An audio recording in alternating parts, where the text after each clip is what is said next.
আশিক, আপনার কাছে জানতে চাই আজকে দিনের শুরুটা কেমন করলো টাইগাররা? Thank you. বাংলাদেশ দল এই মুহূর্তে ফিল্ডিং এ এবং জিম্বাবুয়ে টসে জিতে ব্যাটিং এর সিদ্ধান্ত নিয়েছে। একাদশে আসলে পরিবর্তন রয়েছে, 3টা পরিবর্তন। তানজিম সাকিবের অভিষেকটা হয়ে গেছে এবং এনামুল হক বিজয় লম্বা সময় পর জাতীয় দলে ফিরেছেন। নাইম হাসানকে ইনক্লুড করা হয়েছে। আমরা টিকিট কাউন্টারে গিয়েছিলাম এবং সেখানে দেখেছি দর্শকদেরও খানিকটা আসলে আগ্রহ ফিরেছে। গতকাল মাত্র 8টা টিকিট বিক্রি হয়েছিল এবং আজকের দিনে কিন্তু 150 ছাড়িয়েছে।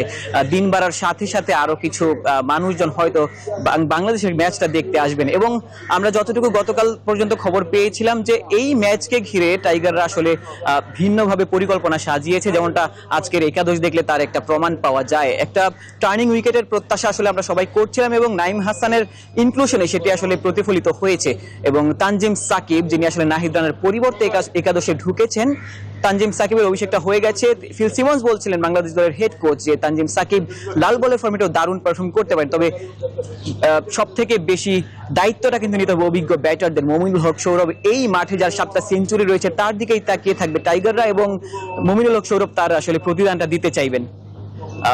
বাংলাদেশ দল এই মুহূর্তে টসে হেরে ফিল্ডিং এ রয়েছে। এই ছিল আসলে আমার কাছে সবশেষ। বান্ডেল থাকলে প্রতি সেনমানিতে টাকা বাঁচবে। বিকাশ সেনমানি বান্ডেল কিনে জিতুন প্রতি লেনদেনে।